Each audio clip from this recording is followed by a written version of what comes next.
Every foot of ground and every last inch of civilization is worth defending with your life. Our own fight for the West does not begin on the battlefield. It begins with our minds, our wills, and our souls. Our freedom, our civilization, and our survival depend on these bonds of history, culture, and memory. And today as ever, Poland is in our heart, and its people are in that fight. Just as Poland could not be broken, I declare today for the world to hear that the West will never, ever be broken. Our values will prevail. Our people will thrive, and our civilization will triumph. Now, when I listen to the speech, I keep thinking, what does a typical social justice warrior hear? All this stuff about civilization, the West, freedom, it's everything the modern left despises. And that part about defending with your life, it must sound like a foreign language to people who think pronouns trump patriotism. So it's no wonder the very liberal Vox writer Sarah Wildman said the speech sounded like an alt-right manifesto because it mentioned family and country. That's how normal stuff is viewed these days.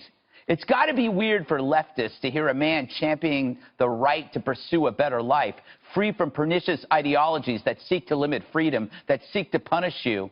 It must be hard for the left to hear that when they champion Women's March organizer Linda Sarsour, who says stuff like this. I hope that when we stand up to those who oppress our communities, that Allah accepts from us that as a form of jihad, that we are struggling against tyrants and rulers, not only abroad in the Middle East or in the other side of the world, but here in these United States of America, where you have fascists and white supremacists and Islamophobes reigning in the White House. Yeah. If that's a role model, then all this freedom talk must be sickening. To them, hearing a leader talk about those in the past who died to protect an idea, not an identity, how patriotism matters, not just pigment, I guess that's got to be gross. And to see the Polish cheering this message and this man, a man despised by coddled undergrads who think a nipple ring is an achievement. It must be weird for the ones who slowly realize that maybe this guy makes sense, but they can't admit it because it's Donald Trump. It might not hurt to read his speech in a quiet room, divorced from the voice you think you hate. You might learn that personal freedom is about safe spaces for everyone, not just you. So, Dana, it sounded like an alt-right manifesto. Technically, then all of our ancestors who fought in World War II are alt-right. Right. And it is interesting to look at everybody's different perspective. But I do think a lot on the left had a preconceived notion of what the speech would be, and they were going to say this no matter what the words were. Yeah. So they didn't actually listen to the speech, because at this point, they're beyond listening. They're just wanting to spew it out. But one of the things I liked about what President Trump was talking about is how you shouldn't underestimate an ideology, which is what happened with Nazism over time. And what he was talking about is ISIS. And not just ISIS, but about radical Islamic terrorism and how underestimating it can lead to really dire consequences. And so you have to hit it head on. Yeah, Jesse, could a typical kid brainwashed in leftist politics even begin to understand this speech? I think you can if you read the script. Yes. I did that. I read the actual text, and it's totally different. This was a celebration of Western civilization. Yeah. It was a warning against encroaching socialism, and it all starts with borders.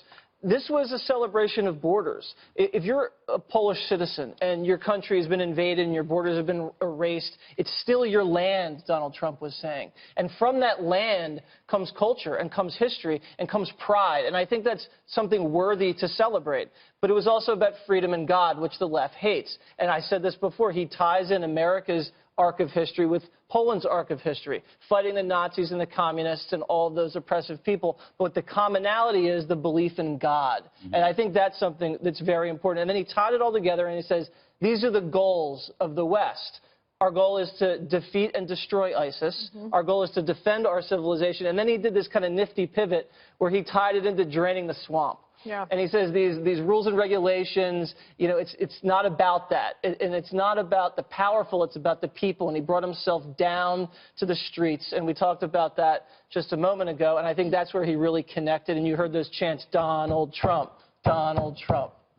Yeah, Juan, I think a Democrat could have made that speech 40 or 50 years ago, right? Yeah, different time. I mean, the thing about this is, I mean, the first thing I want to say is, don't forget, this is a pro-Duda crowd out there. I don't know that this crowd represents all of Poland. This was a crowd put together by... Was it Lech there, though? Lech Walesa, who was there? He was on the stage, I'm pretty sure. But I'm telling you, this is a crowd that was assembled by a hardline Polish leader. So Polish and they're citizens standing there, and they're yelling stuff like fake news, fake news. What do you think? They're being pumped up to perform for Donald Trump. That never happened with Obama. But the I don't think that's giving the Polish people much credit. You're making them sound like they're puppets. No, because I'm telling you what took place. But I'm going to say this. I don't understand why he would go overseas and make a speech of the kind you described, which is if you want to say, hey, in America, we need to be stronger, we need to understand our values, because, Jesse, guess what? I'm a Democrat, and I'm a deep believer in God and Jesus, and I love liberty, and I love this country. Well, I don't think there's anything divisive that President Trump said today when he talked about the love of God. Excuse me, when he is speaking overseas,